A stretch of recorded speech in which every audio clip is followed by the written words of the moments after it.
Now welcoming to the Believe in NFL Draft Prospect podcast, I have with me star defensive lineman from Western Michigan Broncos. Got Mr. Braden Fiske joining the show. Braden, I was just kind of chopping it up a little bit with you, man, but been a big fan of the film that you've been putting out this season, especially the game against Michigan State, which was the first one I got an opportunity to watch this season. But again, man, welcome to the show, and thank you so much just for joining me for a few minutes here. Yeah, Ryan, thanks for reaching out. I can't thank you enough for checking out the film and having me on the podcast. It's an honor to be on here, and I'm ready to talk some ball. Oh, I love it, man. I love it. I mean, I feel like I've had a few Western Michigan guys on in the past, Braden. I had Caleb Ellaby on last year. A few years ago, you guys had a really good guard too, whose name is escaping me, that played in the NFL for a little bit. Juriga, maybe. Yes. Juriga was a really good football player. I was happy when the Philadelphia Eagles signed him because I thought he was a perfect heir apparent to Jason Kelsey, and I think he's still sticking around a little bit. But I was a big fan of Luke Juriga coming out. I believe Ali Fayyad was on here last year as well. He was. Ali, how's Ali doing, man? He's doing okay? Yeah, he's doing good, man. I think he's still trying to find his location, but he's still grinding, trying to get his spot. That's good, man. That's good. Yeah, you guys got a couple of really good ones on that defensive line. Andre Carter's a good football player that I've been kind of watching a little bit as well. But excited to have you on, Braden, because like I said, I feel like you can't find guys like you all the time, which is why I'm really excited for you for like the next level projection, because you're a guy for me that like, hey, man, this guy's playing at wide alignments a lot of times. You're playing on the edge a ton at 6'4" plus 300 pounds. And then on, passing downs, I'm seeing you move inside to like a 3 technique and be able to rush the passer from the interior, which is a really, I think it's a really intriguing type of, kind of projection to the next level, because versatility is such the name of the game at the next level, like what you can do, the more you can do, the more valuable you are. So I guess starting you out here, Braden, just kind of looking at you, I went back to your recruiting profile. I saw that I think a couple services had you as an interior offensive line recruit, about like 6'3", 240 at the time, somewhere in that ballpark. So yeah, no, that's pretty accurate. In high school, my coach, when we got a new coach my sophomore year, and he bumped me inside, I was a center, guard, played some tackle, did a ton of pulling, and I played strictly offense. My junior, senior year, I played no defense, and Coach Espo, my D coordinator, he came recruited me. He said, hey, come to our big man camp, try it out, play some D-line, and sure enough, that was my first offer. I was like, the first school to offer me is the best one. That's the one that must want me the most, so luckily it worked out for me. Oh, man, that's a great story. That's fantastic, because I was looking just kind of through a little bit of yourself. I know you're an Indiana guy, Michigan City, and just kind of looking at the recruiting process. Braden, it seemed like to me just kind of because I know that those recruiting processes don't always list every single offer you have, but I only saw 2 reported. Were you kind of lightly recruited in that extent? Or was those are the 2 that I had were Western Michigan and Illinois State. And Illinois State actually came after the Western Michigan offer, so – wow. Those are only 2. Yeah, it was a pretty slow process. I mean, you could countless camps throughout my junior and senior year summers, just spending every weekend at a different university, just trying to get that first offer. And it didn't come till probably middle June before my senior year that Western came through, and I could be happier. Yeah, man. Oh, the rest is history now. So let's kind of take it through the career a little bit, Braden, because I know you've obviously been a good football player on this team for the last couple of years. I think full-time starter, 2021, 2022, but even before that, you were kind of, given some reps. And I think first season was 2018, if I have it correct. Yeah. So you've been around for a little bit, man. So maybe just kind of, big picture. Let's go from a macro view for a second. What are some of your, I guess, maybe proudest accomplishments, or a couple things that kind of pop out and like, yeah, I was happy that I was able to accomplish that while at Western? Yeah, I mean, first and foremost, I was able to graduate this summer nice. on a non-football note, and got to start grad school now. But, early on, I was always a hard worker in high school, and coming in, I had to kind of learn and figure out, what it meant to work hard at this level, and to really develop my game. And luckily, I had guys like Ralph and Ali ahead of me to kind of learn the ropes of, how to play D-line and like what it really meant to be a defensive lineman from a run and pass rush standpoint. And, freshman year I redshirted, which was probably the best thing for me, playing scout team, getting to go against the ones every day. That helped me a lot. And then after that year is kind of when I finally started getting a lot of rotational reps and, worked my way up to a starting role, which was pretty big for me. And then last year was really the main year that I got to really start playing and really, figured myself out, who I am as a player, like what my strengths are and what my weaknesses are. And it's kind of when I've been able to build off this past year, and probably since January, since our last bowl game, that I've been able to work on and work my craft for this season, and it's really helped a lot. And yeah, it's been a fun journey though. I mean. Yeah, no, it's really interesting, Braden, because like again, you're a little bit of a lighter guy. I saw, I believe on the NFS list or Blesto list, they had you in like the 280 something range. I mean, you're listed on the roster at 300 pounds, so you've obviously have had a big maturation physically. Can you take me through that evolvement a little bit, right? Like you come in as kind of an undersized guy to kind of work to where you are now from a physical perspective. Yeah, definitely. So in like 2020, end of 2020 season, I reflected on the whole season. I kind of realized I wasn't where I wanted to be from a physical standpoint. I mean, I was a 300-pound guy when I was a sophomore, but I didn't like the way I was wearing it. I wanted to, clean that up, get into a better fit body, work on my speed, athleticism. I mean, everything, strength. And 2021 is where I really hit it hard. I mean, I was in here every day doing everything I needed to, get it right, get my body right, transform. And then back in January, I was definitely around 280.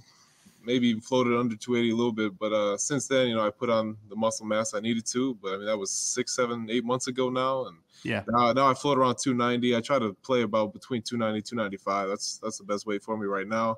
At some point, I like to get 300, to see how I can fit with it. The more I play inside, but I'm playing a little end. My coach gets mad that I'm not up 300, but we'll get there. I love it.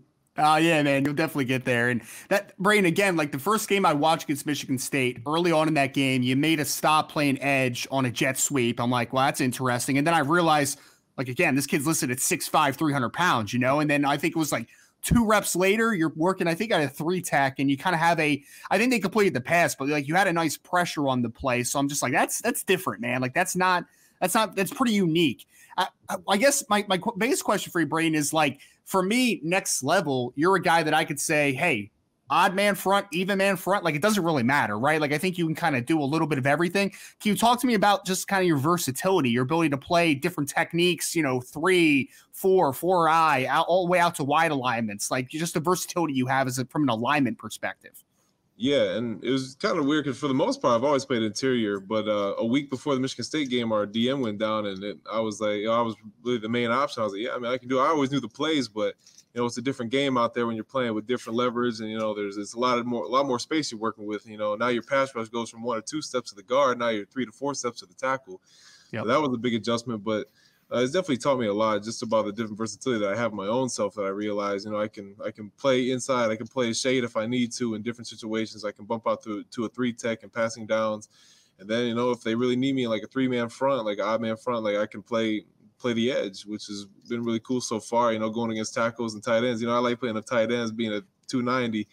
That's a mismatch for me, and I really enjoy that. But, yeah, it's been pretty fun so far, just being able to move across the line and just having that versatility in my back pocket for the next level, and just what I can do here at Western has been pretty fun for our defense.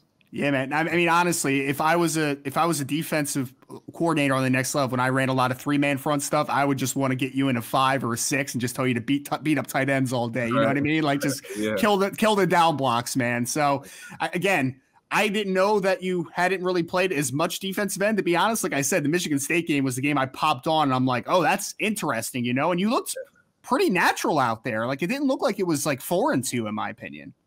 Yeah, I mean, I think that just comes from playing a lot of football at this level. I mean, I understand leverage, and I understand how guys are trying to block me and like different formations and schemes and what they're trying to accomplish. But yeah, I mean, I can't lie. I was a little uncomfortable at first, just trying to understand like the different, how different things are coming at me. Like against San Jose, I got chipped for the first time from a tight end. I was like, oh man, this is different. I'm not used to that side of it, but that was fun. But yeah, not a ton of experience out there, but I started liking it a little too much. But that's awesome, man. Hey, but again, it's going to help you long term because now some NFL teams have you on film working from that alignment, which is big for you, right? So. For sure. I'm excited to kind of see how your role continues to evolve at Western for the rest of the year. And I know you're technically only a redshirt junior. You have the junior eligibility with everything, COVID year and all that good stuff. But I'm excited to see, like, obviously when you eventually do make that jump. And I guess kind of my next question for you, Braden, is it's hard to watch you play and not think of a little bit of a J.J. Watt type of player, right, stylistically. So is there any players that – like a JJ maybe that you have watched a ton that you model your game after a little bit?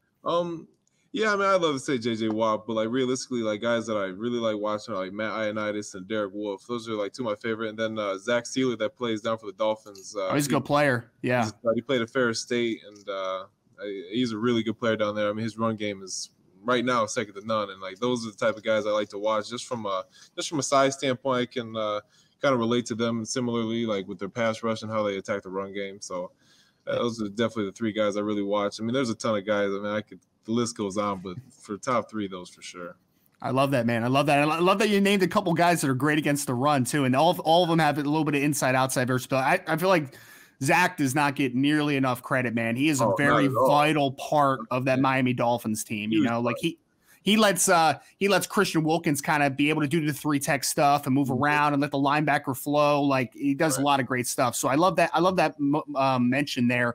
Let me ask you this. Because from a developmental perspective, I'm sure, you know, pass rush plan is always constantly improving, hand usage, all that good stuff. But over the last couple of years, especially as you've seen, you know, your role go from, you know, role player to good player to all conference player, like kind of that ascension. What have been some of you feel like are the biggest improvements in your game as a player?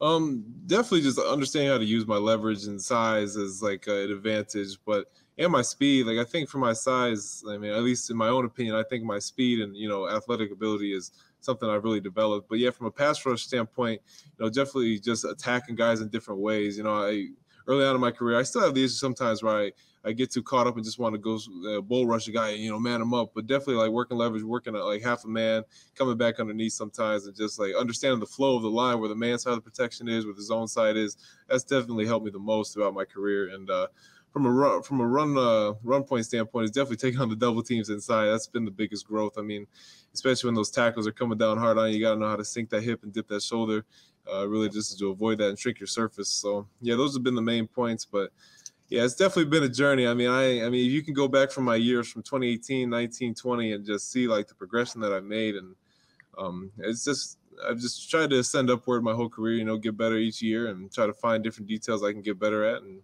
you know, whatever will better prepare me and my team for, you know, go out there and win.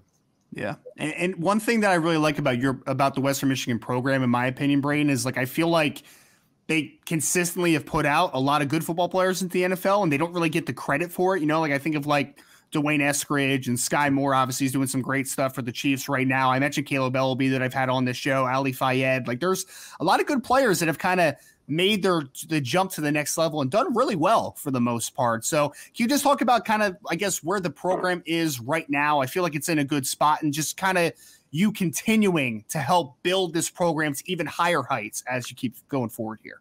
Yeah, for sure. I mean, like the guys you name, like Dwayne Eskridge, AJ Thomas, he's with the Bears now, Caliendo with the Chiefs, French with the Colts. I mean, just all those guys, you know, trying to mirror and learn from what they did here, and, you know, kind of create my own image and craft my own way of leading this team. And I think we're in a good place right now. I mean, we talked about, we're 1-3 right now. There's no denying that. There's no hiding from that. I mean, we own that. That's on us. We take that. But, you know, all our goals we talked about are still ahead of us. We're 1-0 in conference play. Yep. And we got a lot of good players. I mean, our offense is new. Like, that's what a lot of people don't realize. That's the first year. He's a first-year quarterback in Jack Halapak, so they're going to get it together. I firmly believe that. And our defense, you know, we're just going to keep doing what we're doing. We're going to come out there and, you know, we're one of the best teams on third down. I truly believe that, so we just got to keep that going. And I know, obviously, goals kind of evolve a little bit during the season. Like before the season, I'm sure you had set some individual, some team goals, all that good stuff. Now that you are off to the start that you guys are, I'm sure, you know, obviously you want to have a better record at this moment, but just kind of forecasting the rest of the season. What's going to make 2022 a successful one from here, in your opinion? Is it bowl game? Is it competing for a MAC championship? Like, what is kind of the goals that you have set for this team? Yeah, I mean, first and foremost is to be at Ford Field on December 4th or whichever day the MAC championship's on. I mean, that's been the goal since we finished up at Ford Field on the 27th for the bowl game. I mean, that's where we ultimately want to be, and hopefully if we're there, we're contending for a bowl game too, which, you know, I truly believe this team can do that. I think we have the players, we have the coaching staff, and just the support staff in general to get us there. But yeah, that's always the goal. A MAC championship, I mean, our goal this year, we say 4. We have 3 MAC championships in the history of this team, so our motto was 4. We're going for the 4th championship, and that's always the goal. It's been the goal, and that's what we're still striving for. It's still there, though. I mean, like I said, we're 1-0 in conference right now with all of our conference games left to play. So we're ready to attack it. I'm excited to see kind of the evolution of the team again. My last question for your Brain again, like you have multiple years of eligibility left. So I don't know if it's going to be 2023 NFL draft. I don't know if it's going to be 2024 NFL draft. We'll see obviously how kind of the season rounds out, I'm sure, but just kind of forecasting or looking forward for a second here. I guess a two-part question to end it here for you is one, how long, because I'm a guy that thinks that you can play in the NFL. Like I think that you have the ability and the versatility to present a lot of upside to a team. So the two-parter is one, how long has the NFL been a dream for you to potentially do that? And then two, when it does come, I mean, it could be in the near future, depending on how you play, obviously this year, just how much of a blessing would it be when you finally do accomplish that? Kind of, just looking forward a little bit. Yeah, no, it's funny. I mean, I could say probably since I was 5'6", idolizing the players of, I was a big Colts fan growing up, so that defense with like Dwight Freeney, Robert Mathis, Gary Brackett, Bob Sanders. I mean, I've idolized those guys since, I could even remember. So the goal of playing the NFL has been there. I mean, each year I've gotten closer has just made the dream, the passion for it grow even more. High school, college, and, I'm a year out potentially from, making my dream come true. Then to answer your second question, yeah, I mean, it would be the ultimate blessing. I mean, it's something I've manifested harder than ever this year, in the past 2 years, really.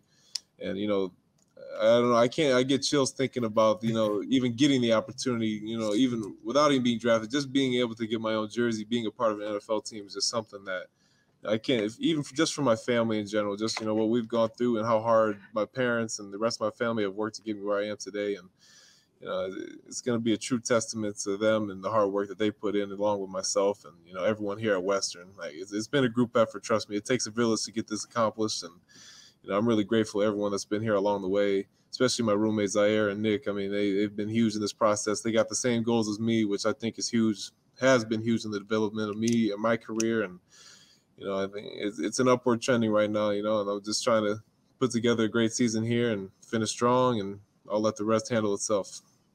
Absolutely, man. Again, joined by Braden Fiske, defensive lineman out of Western Michigan. Braden, again, man, this is all, I know it's during the season, you're in grad school, you're doing all your stuff, brother, but I really appreciate you again for taking a few minutes with me today. Yeah, no doubt. Really appreciate you having me on the podcast, man. Thank you so much.